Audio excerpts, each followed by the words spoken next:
Longtime listeners of the podcast, you know what time it is. It's reverse goal setting time.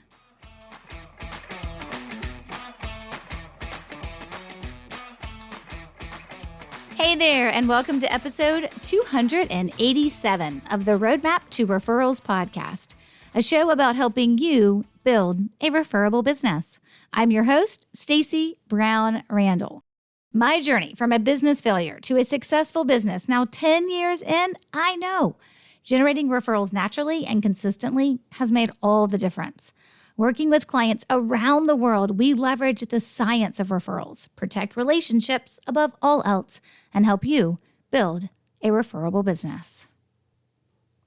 Towards the end of the year, you really should be thinking about reflecting back on how the year went, how did it unfold for you, and making plans for next year. But the plans you set for next year should be goals that are actually based on something further out so that you can reverse your way into making them happen. In the past, and my longtime listeners know this, I would dedicate a number of episodes in December to my proprietary process called reverse goal setting.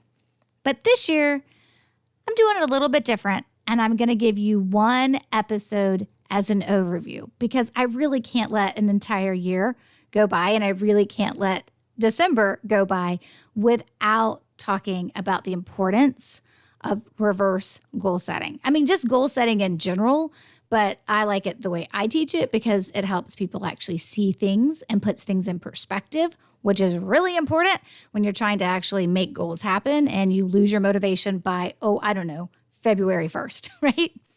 All right, but I am just doing one episode this go round. Now, if you want to dive in deeper to this process, I invite you to just go and check out last year's episodes. Those are episodes 234 and 235. Or you can go back another whole year to the December episodes and you can catch those episodes as well. I mean, in the past, I've been doing this podcast now for 5 years. So in the past, there's been some Decembers where every episode was dedicated to reverse goal setting.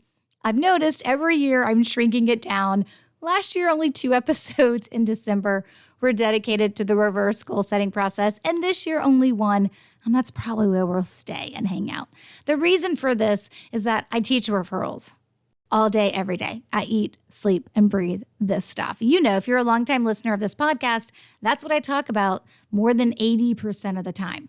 Sometimes I do go off topic and we talk about other things you need to know regarding being a business owner, running your business, and business growth strategies, right? So we don't just only talk about referrals, but the majority of the time we do. But this is a process that is near and dear to my heart, and I'll be doing a part of it with the folks who attend my retreat, who are members of my coaching program, BRB. They actually spend, if they want, it's a bonus, it's free, it's optional, they don't have to, but they come to Charlotte, they spend 2 days with me, and we spend actually day 1 on reverse goal setting and reflecting and paying attention to where we're going. And then we spend day 2 diving into all things referrals. So this will always be a part of my world. I will always do the reverse goal setting process for myself every year, as I have done for over a decade now. And I think it's really important. So yes, this is not referrals. If that means, hey, this is not for you, this episode, you have my permission to skip it. We'll catch you next week. But I want to dive into this and just kind of give you a high-level overview of the things you need to know. So here's what you need to know about reverse goal setting. The first step is that you've got to do some reflecting, right? You've got to figure out how the year went. I actually have some metrics in my business that I will track every year. Like I'll track revenue, I'll track profit, I'll track percentage of my operating expense. I will absolutely track how much I paid myself.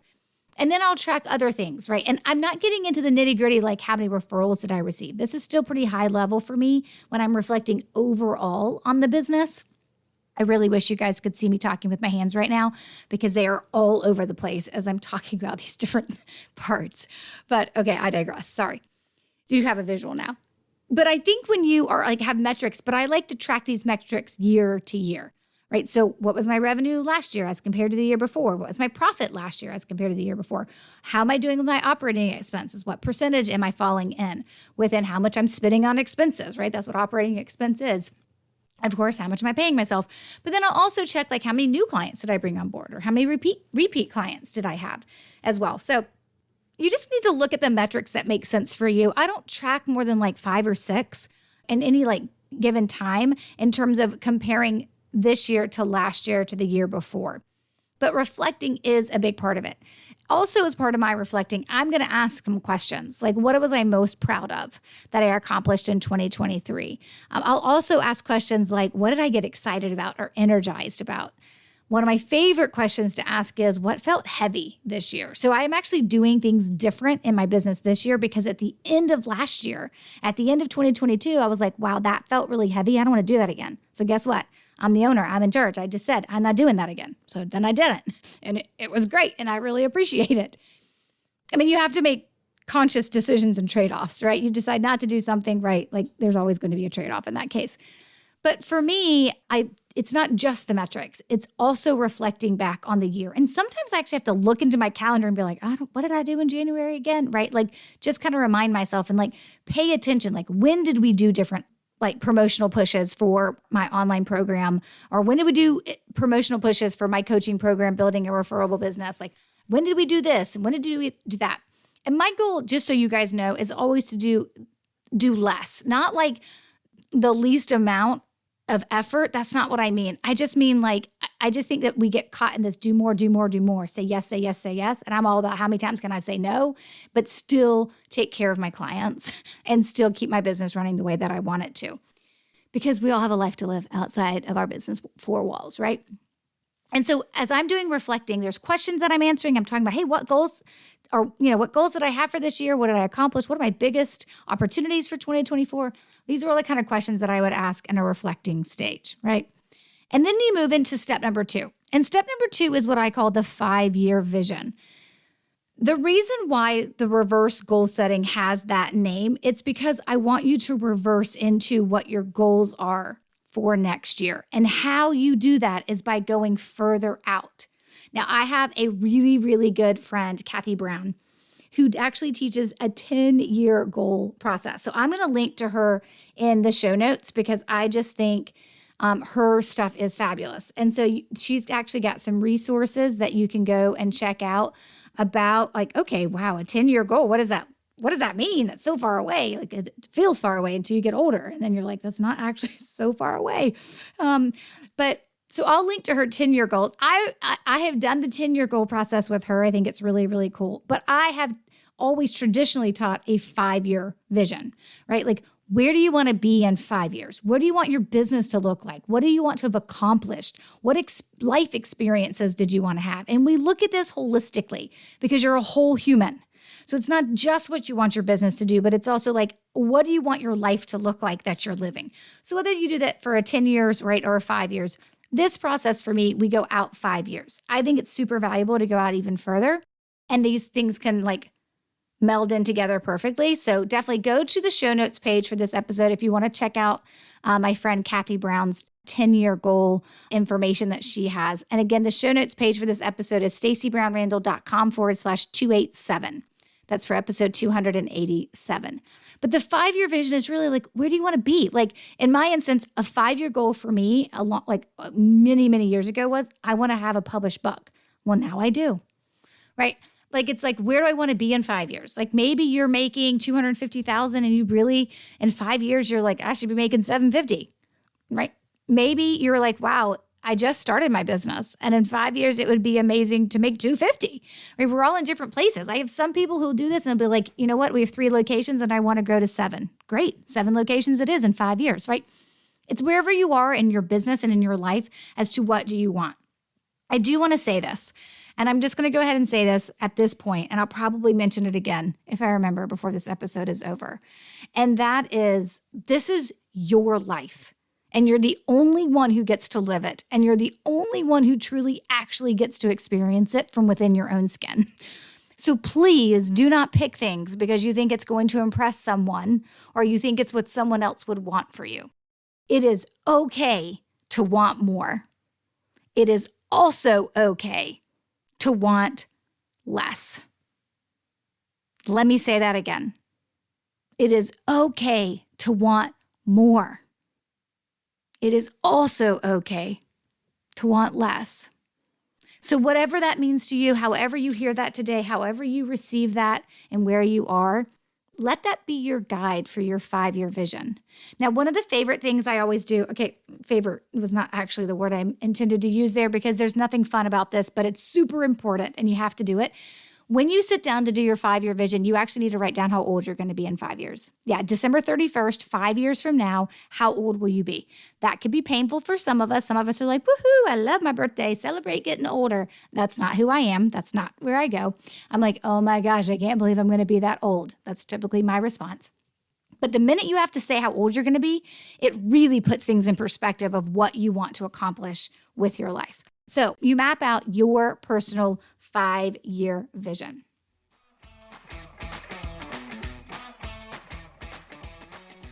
Hey there, pardon the interruption.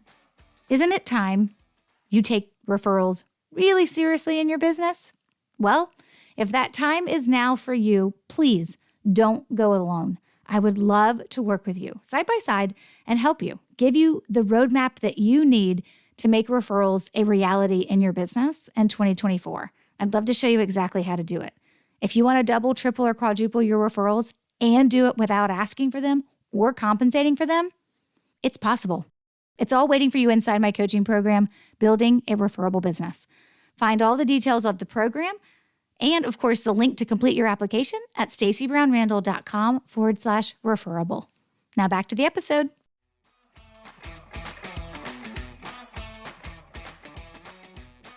Okay, our next step, which is step 3, is our 3-year milestones, which basically means when you've set your 5-year vision, you come off of that to the 3-year mark and you ask yourself, okay, if I said in 5 years I wanted to be at $500,000, or in 5 years I wanted to actually have a smaller business and get rid of a part of my business, like whatever it is, wherever you say you want to be in 5 years, where do you need to be in 3 years to be on pace for your 5-year vision to become a reality? Now, for some folks who go through this, you find that actually you undershot your 5-year vision, because you'll get to your 5-year vision and you'll be writing down your 3-year milestone. And you're like, wait, I can get to my 5-year vision in 3 years. You'll write the 3-year milestone will be a carbon copy of what the 5-year vision is. That just means you undershot, and you may want to change your 5-year vision, right? So then you set a 3-year milestone. For every bullet point is how I kind of talk about these things. But for everything you write down, for every bullet point you write down of what is a part of your 5-year vision, you have to have a corresponding 3-year milestone to it.